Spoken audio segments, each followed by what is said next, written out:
지금까지 읽은 내용을 가만히 그 안에 등장하는 사람들을 가만히 보면은요, 각각 심리적인 상태, 그러니까 마음의 상태가 각각 다 다른 것을 알 수 있죠. 이런 사람들 가운데 예수님께서 어떻게 처신했어야 할까, 이 생각을 하다가 문득 생각난 게 비슷한 상황이 한번 제가 처한 적이 있었어요. 한 5, 6년 전일 거예요. 대구에 있는 큰 대구의 노인대학, 뭐 여기 괴산군에도 노인대학 있죠. 대구 시내에는 어느 큰 교회가 경영하는 노인대학에서 강의를 좀 해달라고 초청을 받은 적이 있었어요. 가보니까 한 200명가량, 도시니까 어르신들이 참 많으시더라고요.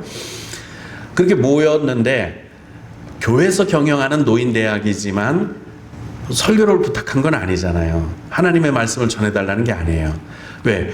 그 노인대학에 나오시는 분들이 다 예수 믿는 사람들이 아니죠. 뭐 탁구 모임을 하다가 오신 분들도 있고요. 여러 분들 계시더라고요.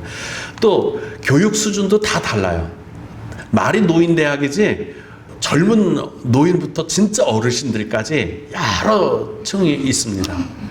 거기 그런 분들에게 어떤 특정한 주제를, 공통의 주제를 찾기가 어려운 거예요. 그런 경우가. 그렇지 않아요? 배움도 다 각각 틀리고, 종교도 틀리고, 또 사는 수준도 다 각각 틀릴 거 아닙니까? 그리고 생각하는 것도 다 달라요. 그런데 제가 거기 가서 뭐 주제도 정해주지 않고, 뭐 좋은 말씀 좀 전해주세요. 그러는데, 아니 뭐 저야 좋은 말씀이라면 복음을 전하는 게 제일 좋은데, 그건 말고요. 그건 말고. 그러니, 뭐를 하겠어요. 그죠? 그런 주제, 다양한 사람들에게서 공통 주제를 찾아낸다는 게 참 어려웠습니다. 그래서 제가 오늘 본문 속에 보면서, 이거 누구를, 지금 나오는 사람들마다 많은 유대인들, 그 많은 유대인들 중에서도 보면은요, 예수님이 나사로를 살렸다고 바리새인에게 가서 고해바친 사람도 있고요. 또 맹인을 고치면서 그래 죽어가는 사람 하나 못 고쳐? 그냥 얼른 후다닥 와서 5일이면 30분이면 빠른 걸음으로 올 거 아니야? 죽기 전에 와서 그냥 고쳤으면 나사로가 무덤에 들어갈 일도 없잖아. 이렇게 생각하는 사람들. 그리고 마르다와 마리아 친자매조차도 심리적인 상태, 신앙적인 상태가 전혀 다르다는 걸 알 수 있어요. 원망하는 거죠. 예수님이 왔다는 소리를 듣고요. 그래도 큰딸이 낳습니다. 뻘떡 일어나서 동구밖까지 나가서 맞이했지만 동생 마리아는 조금 더 꽁했던 것 같아요. 집에 앉아서 예수님 오셨다는 소리를 들어도 나가지 않고 그냥 주저앉아 있습니다. 낙심했겠죠. 힘들겠죠. 그러니까 예수님 오신다는 소리들을 들어도 다 귀찮아서 주저앉아 있는 것을 볼 수 있습니다. 오늘 이제 이런 걸 보면서 제가 두 가지가 이렇게 겹쳐지는 것을 느꼈어요. 우리도 주님에 대해서 그곳에 있었던 나사로 한 사람이 죽은 것에 대한 많은 사람들의 다양한 반응, 이것이 결국 우리의 모습이 아닌가, 이걸 이제 보게 됐어요. 우리도 주님에 대해서 각각 다르게 주님을 받아들이고 있어요. 그러니까 크게는요, 이렇게 많은 교단이 생긴 거예요.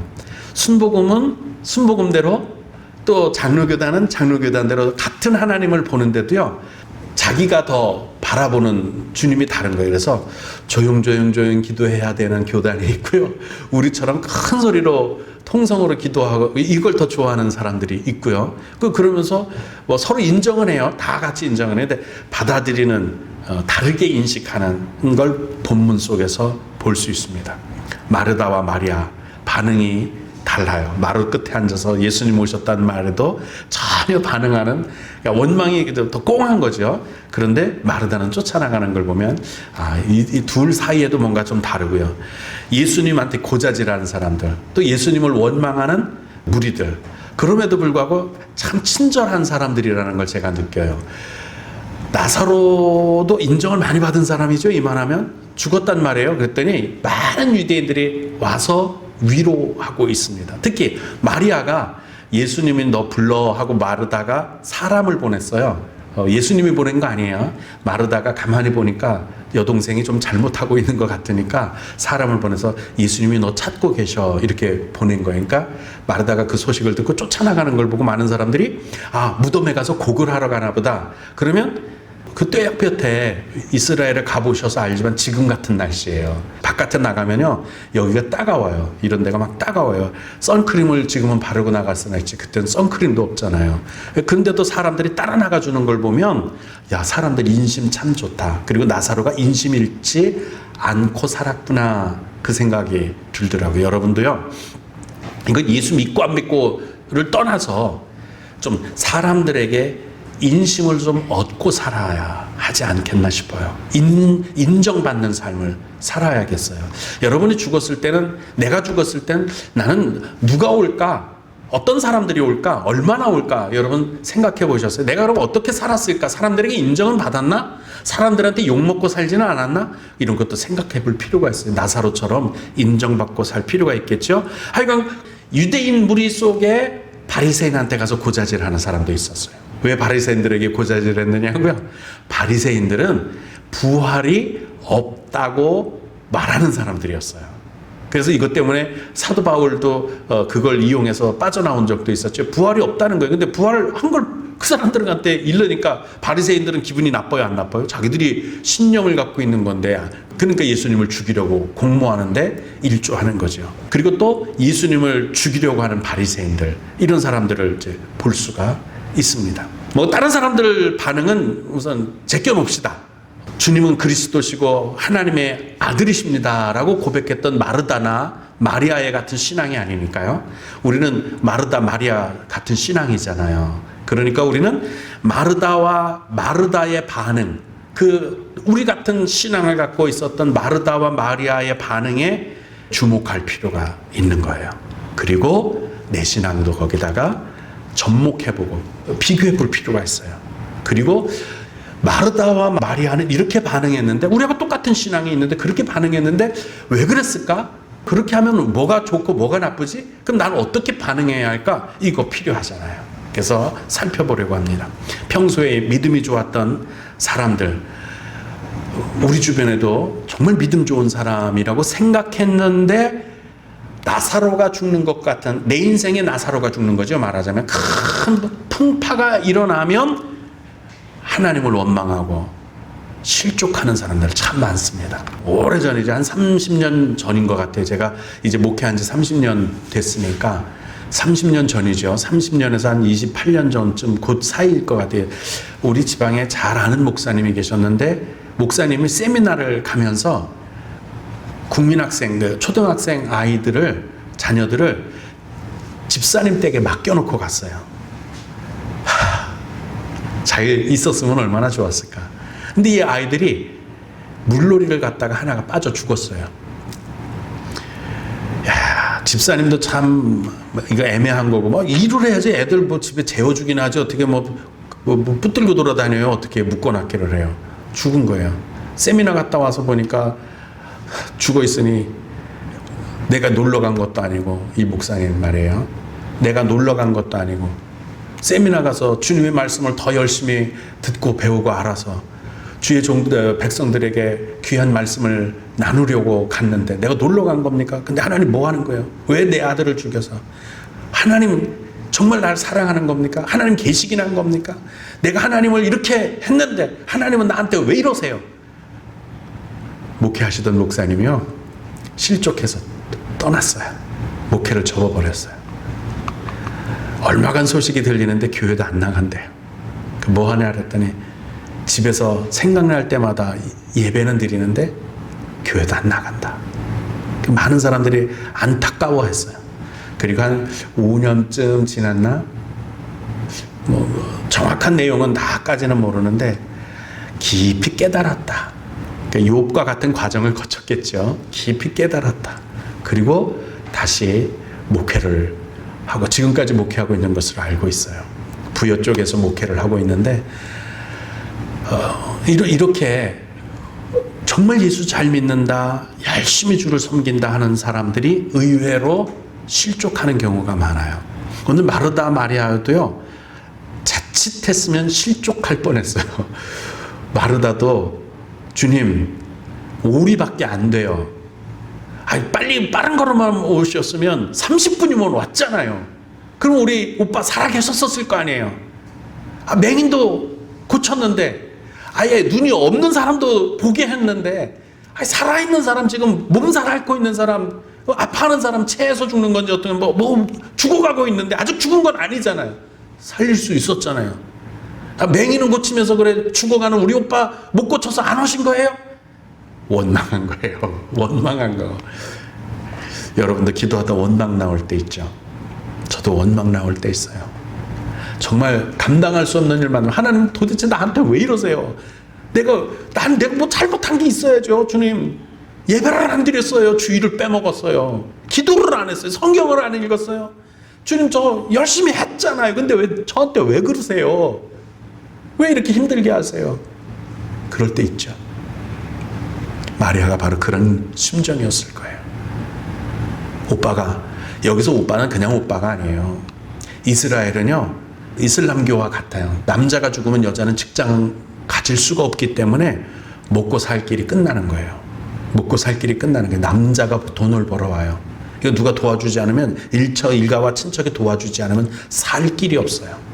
그래서 남편이 죽으면 동생에게로, 그리고 또 없으면 친척 중에 가까운 사람에게 재산을 이렇게 그 룻처럼 받아낼 권리를 갖게 되는데, 아무도 안 돌보겠다, 신발을 벗어서 집어 던져버리면, 권리를 포기하면 여자는 죽을 수밖에 없어요. 그러니까 오빠가 죽었다는 얘기는 인생이 끝났다는 얘기예요. 심각한 거죠. 심각한 거를 말하는 거예요. 여러분 저도 그렇고 살다 보면 내 인생 끝났구나, 나사로가 죽었구나, 내 인생의 나사로, 내 인생의 장래, 내 인생의 미래는 끝났구나 하는 때 있어요, 없어요? 있잖아요. 그걸 당한 거예요 지금. 이런 때 되면 원망이 안 나올 수가 없지. 실족 안 할 수가 없지. 내 자식이 죽었는데 내가 목회하느라고 그랬잖아요. 내가 자식을 안 돌본 게 아니라 목회하느라고 집사님 댁에 맡겨놓은 거 아니에요. 왜 그러셨어요? 나한테 왜 그러세요? 그 목사님의 심정이 이해가 되시죠? 마르다와 마리아 심정이 이해가 되시죠? 내가 열심히 살았는데 왜 내가 불치병에 걸려야 돼요? 내가 왜 이런 고통을 당해야 돼요? 내가 이렇게 망해야 돼요? 하나님 도대체 나한테 왜 그러세요? 그런 심정 이해가 되시죠? 마르다가 쫓아나가서, 주님, 오리밖에 안 되잖아요. 쫓아오셨으면, 그때 소식 전했을 때 쫓아오셨으면 오빠 안 죽었을 테고, 눈 없는 맹인도 보게 하는데 아직 안 죽은 우리 오빠 살릴 수 있으셨잖아요. 왜 그러셨어요? 왜 안 오셨어요? 죽은 지 사흘이나 지났어요. 원망한 거예요. 더 꽁했던 마리아는 아예 나와보지도 않았고, 저도 주님의 심정도 이해가 돼요. 제가 이렇게 정말 어려워하는, 정말 힘든 가정에는요, 신방을 가잖아요. 나와보지도 않아요. 정말 막 힘겹게, 저도 그분만 힘든 게 아니라 신방 가는 우리도 힘들어요. 근데 그 집에 가서, 거실에 가서, 마루라 그러나요? 거실에 가서 이렇게 앉아 있어도요, 안방에서 나오지도 않아. 가시방석이죠. 주님도 그랬을 거예요. 오긴 왔는데 가시방석이에요. 이두인들도 저 사람 마르다 마리아 사랑하기는 했나 봐. 나사로 사랑하긴 했나 봐. 오긴 왔네. 근데 아니, 죽기 전에 오지 왜 죽은 다음에 와? 아니, 맹인도 고치고 벙어리도 고치고 다 잘 고치더니 멀기나 해? 오리밖에 안 되잖아. 그럼 와서 고쳐줄 수도 있지. 다 이상한 눈초리로 예수님을 이라고 본 거예요. 그 심정 이해되시죠? 신방으로 가서 정말 물 한 컵도 안 내놓고 와서 마주 앉지도 않고, 안방에서 거실로 안방에서 부엌으로 떨그럭거리고 왔다 갔다 하면서 내 눈 다, 저하고 눈도 안 마주쳐요. 와서 앉아보지도 않아요. 목사님 왔어요서도 안 해요.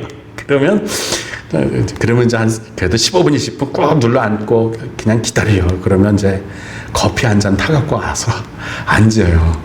그리고 1시간 2시간 얘기하다 보면 마음이 풀어지고, 기도하고 예배하고, 그리고 손잡고 기도하고, 그러면 이제 울고, 저도 울고, 그러고 이제 오는데, 주님의 심정이 그래서 이렇게 눈물을 흘리신 것이 아닌가, 그렇게 생각을 해요. 여러분, 예수님을 안 믿어서 실족한 게 아니에요. 예수님을 잘 믿는 사람들도 실족합니다. 왜 그럴까? 왜 그럴까? 이거를 알면 우리가 이겨내고 승리하는 길을, 지름길을 발견할 수 있어요. 사람들은요, 자기가 보고 싶은 것, 알고 싶은 것, 그런 분만, 그렇게만 예수님을 가공을 해요. 제가 이런 경험이 있었는데요. 우리 집사람을 만나서 보니까요, 처음 본 건 제 집사람의 옆모습이었는데 코가 그렇게 이쁘더만요. 야, 우리 집사람은 혹시 옆에서 보세요. 이렇게 보면 코가 이렇게 생겼는데 다른 건 눈에 안 보였어요. 코가 그렇게 이뻐서 제가 마음이 쏙 빼앗겼어요. 그러고 나니까요, 이게 눈에 뭐가 씌어진다 그러죠. 다 이뻐 보이는 거 있죠. 사실은 다 안 이쁜데 다 이뻐 보이는 거예요. 그리고 우리 집사람에 대해서 제가 제 나름대로 진짜 우리 집사람은 객관적인 우리 집사람이 아니라 내가 바라보는 우리 집사람을 가공을 해요. 아침도 점심도 저녁도 요만큼만 먹을 것 같고, 잠도 아주 고요하게 자고, 코는 안 골 것 같고, 화도 안 낼 것 같고, 웃기만 하면 천사 같고, 진짜 이슬만 먹고 사는 소년 줄로 알았어요. 결혼을 하고 났죠? 방귀도 끄더라고요. 자면서도 코도 골고요. 이리저리 굴러다니면서 자고, 제가 조금만 잘못해도 소리를 빽빽 지르고, 잔소리, 바가지. 아니, 내가 알고 있었던 우리 신동순 모수와 엄마는 이런 사람이었는데, 진짜 알고 나니까요, 이런 사람이더라고요. 많은 사람들이 예수를 보면서, 하나님을 보면서 이렇게 자기 나름대로 가공한 예수를 믿고 있다가 실족하는 거예요. 어떤 주님? 사랑하는 주님, 나를 도와주시는 주님, 내 죄를 용서해 주시는 주님, 내 인생을 책임져 주시는 주님, 나만 위해 주는 주님, 나만 복 주시는 주님, 요것만 알고 있다가 어느 날 갑자기 욥을 노예로 파신 주님, 아브라함을 시험에 빠뜨린 주님, 이스라엘을 출애굽시켜 놓고도 홍해를 앞에 놓으신 주님, 이거 만나면 이거 뭐야? 사랑의 주님이었잖아. 내 방패셨잖아. 이거 뭐 도대체 뭐야? 왜 나를 병들게 해? 왜 나를 실패하게 해? 왜 나를 무너뜨려? 왜 나한테 고통을 줘? 하나님, 이러실 수가 있어요? 이런 하나님이셨어요? 뭐지요 도대체? 그러면서 실족하는 거예요. 마리아도 지금까지 자들이 자기가 알던 주님은 사랑의 주님, 온유한 주님, 병 고쳐주시고 살려주시는 주님, 하나님의 아들일 그리스도이신 주님, 우리 사람들의 죄를 용서해 주시는 주님, 그러하여다 하나님의 아들이시며 그리스도이심을 우리가 믿나이다. 다시 살아날 줄 믿느냐? 예, 믿습니다. 부활할 때가 되면 다시 살아날 줄을 믿습니다. 뭐만 믿었는지 보이시죠? 여러분, 내가 계획하고 내가 가공하고 내가 원하는 주님만 바라보지 마시고, 나중에 욥이 깨달은 주님을 볼 수 있을 때까지, 야곱이 깨달은 주님을 볼 수 있을 때까지, 아브라함이 깨달은 주님을 볼 수 있을 때까지 내 삶 속에 섭리하는 주님을 보고, 지금 내가 어려움을 당하고 내가 억울한 일을 당하고 내가 지금 좌절하고 실패할 것 같아도 하나님 나한테 이러실 수가 있어요 하는 그 문제까지도 모든 것을 섭렵해서 선을 이루시는 주님을 바라보는 게 진짜 신앙이에요. 그러면 실족하지 않아요. 지금 내가 하늘이 무너진 것 같고 나사로가 죽은 것, 내 장래, 내 모든 것이 다 망가진 것 같아도 그것까지도 협력해서 모든 것이 합력하여 선을 이루느니라. 요거를 알아야 실족하지 않을 수 있어요. 그 목사님도 그걸 깨닫고 돌아오셔서 부여해서 지금 목회하고 계신 거고요. 많은 사람들이 욥의 과정을 거치고 요셉의 과정을 거쳐서 노예로 팔렸다, 감옥에 갔다, 이렇게 뒤집어지고 저렇게 뒤집어지고 풍랑을 만나고 비바람을 만나고 모진 고통 속에 살다가 결국은 총리가 되는 것처럼 내 인생의 모든 것이 합력해서 하나님 이런 거였군요 하면서 주님께 돌아오게 되는 거예요. 여러분, 내 생각 안에 거하는 주님이 아니라 그분 자체로 존재하는, 이미 나보다 더 많은 것을 아는 주님이십니다. 우리 상식에서 예수님이 벗어나면 그건 예수님이 아니야, 내가 알고 있는, 내가 믿는 주님이 아니라니까, 이렇게 하시면 절대로 안 됩니다. 우리가 본문을 읽으면서 마르다, 마리아, 유대인들 모든 사람들의 종합된 생각 하나는 이거예요. 우리밖에 안 되는데 거기서 즉시 달려오셨으면 20분 30분이면 됐을 텐데 죽기 전에 도착해서 살려주실 거지. 아니 죽은 다음에 그것도 3일이나 지났는데 지금에서야 뻘쭘하게 나타나시는 건 도대체 뭐야 이거, 이게 뭐야, 이렇게 원망하고 계시는 겁니다. 원망하고 있는 거예요. 맹인도 고쳐주고 벙어리도 고쳐주고 다 고쳐줬는데 왜 우리는 안 돼? 왜 나는 안 돼? 왜 나한테만 이래? 이게 지금 이 사람들의 생각입니다. 여러분, 주님이 이곳에 계셨으면 죽지 않았을 겁니다. 이 말은 뒤집어 보면 하나님, 내 인생에 주님이 손만 대셨어도 이러지 않으실 거예요. 내가 주님 열심히 기도했고 신앙생활하고 전도했고 그러는데 주님이 나를 사랑하신다면 이룰 수는 없는 겁니다. 이런 것과 같아요. 여러분, 그럼에도 불구하고 마르다, 마리아의 자매는 아주 좋은 믿음을 보여주죠. 이 믿음의 결과가 기적으로 나타난 거예요. 여러분, 원망되더라도 원망 안 될 수는 없지, 그죠? 지금 내가 죽게 생겼는데 숨쉬기도 어려운데, 억울한데, 고통당하는데, 지금 내가 힘겨운데 원망 안 된다면 사람이 아니지. 원망되는 건 맞아요. 마르다도 마리아도 원망했고요. 요셉은 원망했다 소리가 참 그 사람은 신기해요. 없어요. 요셉은 없어요. 욥도 원망했잖아요. 그죠? 하나님 왜 이러세요? 내가 자식들이 놀다가도 속죄제를 드렸고 뭐 하나 제가 신앙생활 제대로 똑바로 하는 적이 어디 있어요 하고 욥도 그랬잖아요. 다 원망했잖아요. 여러분도 저도 원망 생기는 거 맞아요. 그런데 그 원망을 넘어서서 실족하지 않으면 하나님의 기적이 일어나는 줄로 믿습니다. 하나님의 섭리를 알고 주님께 의지하면 됩니다. 주님이 이렇게 말씀하시죠. 내 오라비가 다시 살아나리라.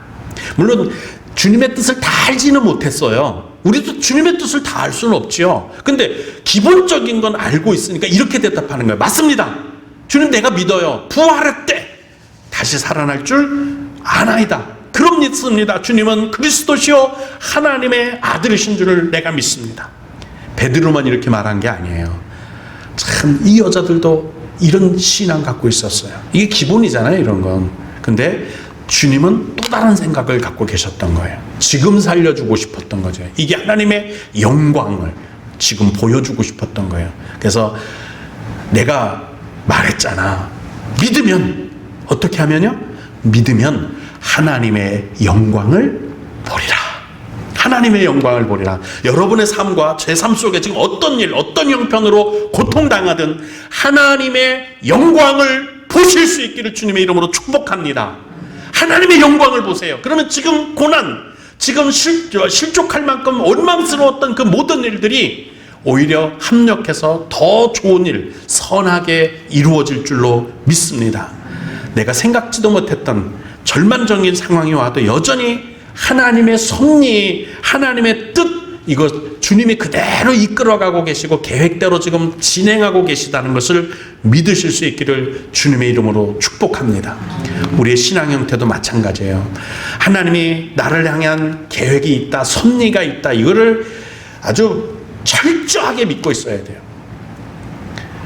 예수 믿으면, 교회 잘 다니면 항상 꽃길만 걸어야 되고 항상 형통해야 되고 내가 원하는 대로, 내가 바라는 대로, 내가 기도하는 대로 내 뜻대로 이루어져야 한다. 그 생각 버리세요.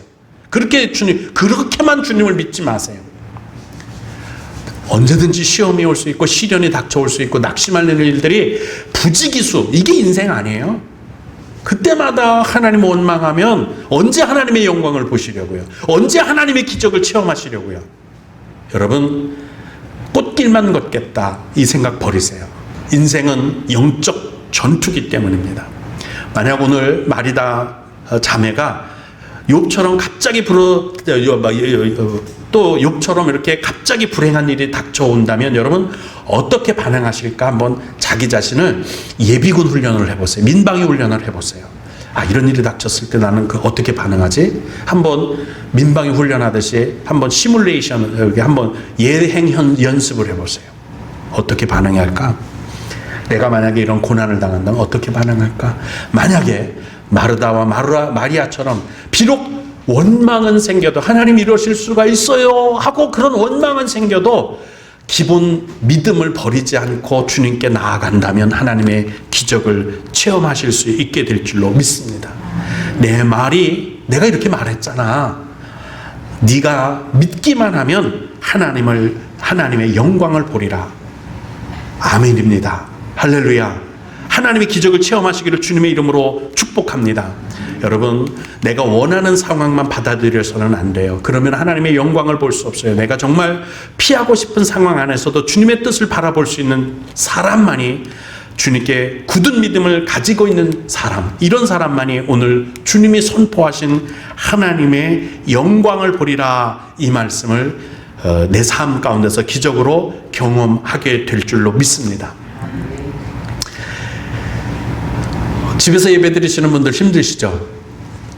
좀 에어컨도 좀 틀어놓고 졸지 않도록, 예배당에서 나오신 분들도 힘들 텐데 여기서 말씀을 마치면 얼마나 좋겠습니까? 근데 한 가지만 더 말씀드리고 싶어요. 여러분, 감동해 보셨어요?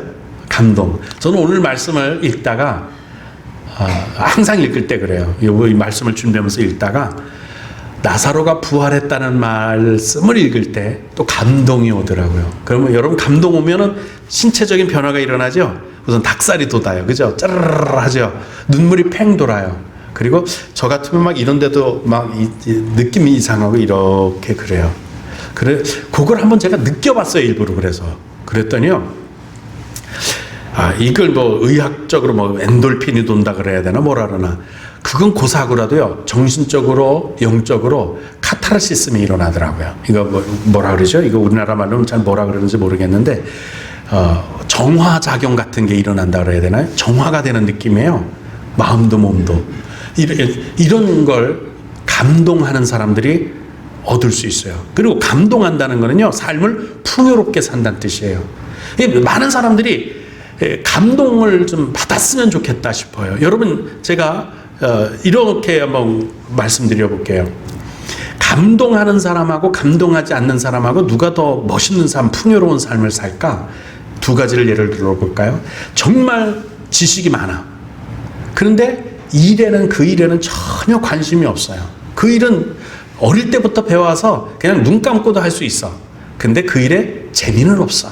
그래서 감동도 없고 뭐 뚝딱뚝딱 먹고 살기 위해서 하는 사람. 근데 또 한 사람은 배운 지 이제 1, 2년밖에 안 돼. 근데 하는 일이 너무 재밌어. 내 손에서 작품 하나 나올 때마다 막 감동이 되고 뭐 이런 사람이 있어요. 이 둘 중에 나중에 누가 더 잘할까요? 누가 성공할까요? 감동하는 사람, 재밌어하는 사람, 즐거워하는 사람이 잘하는 거예요. 여러분, 감동한다는 얘기는 삶을 풍요롭게 산다는 거예요. 이 풍요로운 삶이 육체적으로, 정신적으로 병들었던 것을 정화를 일으키는 거예요. 제가 그걸 자기 몸에 그런 변화가 일어날 때 한번 가만히 느껴보세요. 진짜 정화가 일어나요. 이런 정화를 저는 뭐 엔돌핀이라 그러는지는 모르겠는데, 그것이 여러분의 육체와 마음, 정신을 건강하게 돌이키는 게 될 거예요.